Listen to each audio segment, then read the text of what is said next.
partir aux États-Unis, où la religion, on le sait, tient une place centrale, que ce soit dans les institutions ou dans la vie quotidienne. 70% des habitants se déclarent chrétiens, 350 000 congrégations différentes y sont recensées. Et vous allez voir que certains paroissiens ont une façon bien étrange d'exprimer leur foi.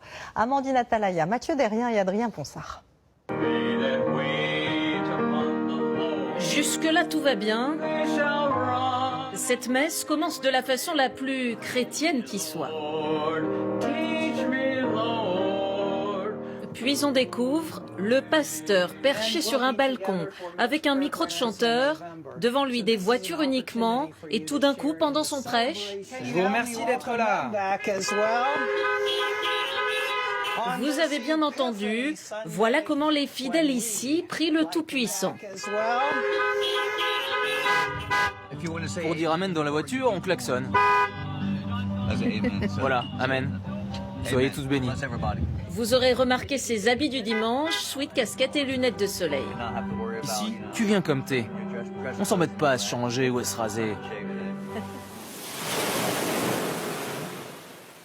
Dans cette station balnéaire très populaire de Floride, bienvenue donc à l'église de Daytona Beach, où quitter sa voiture serait un sacrilège.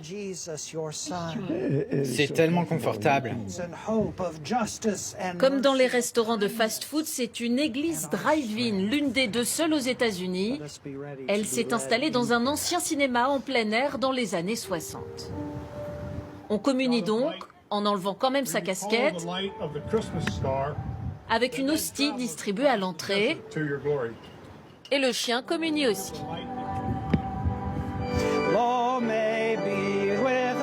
Les fidèles suivent la messe sur une radio spéciale, et les plus motivés sont en direct sur Facebook pour partager cette émotion très spirituelle. C'est fabuleux. Les gens devraient faire pareil dans d'autres pays.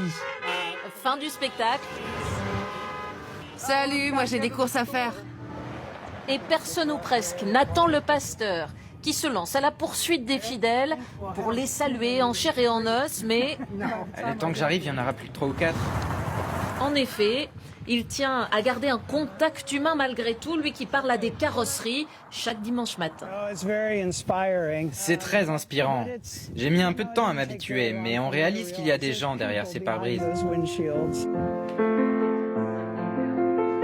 Nous voilà maintenant en Virginie où il fait beaucoup plus froid et pourtant les fidèles ici ont choisi d'être à l'air libre entièrement.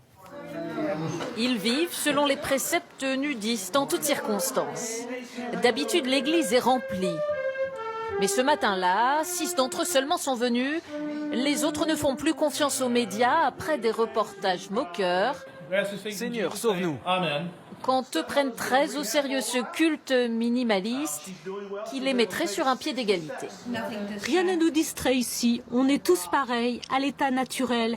Comme Adam et Ève, Dieu les a créés nus. Le pasteur Allen n'a de cesse de rappeler que Jésus était parfois nu et que la Bible n'interdit rien. Nous sommes tous nés comme ça. Être nu, ça rapproche de Dieu.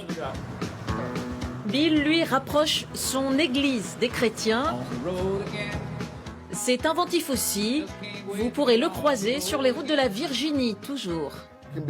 Quand je la conduis, les gens ralentissent, klaxonnent, s'arrêtent. J'ai parfois peur de les percuter avec ma chapelle. Ce serait regrettable en effet.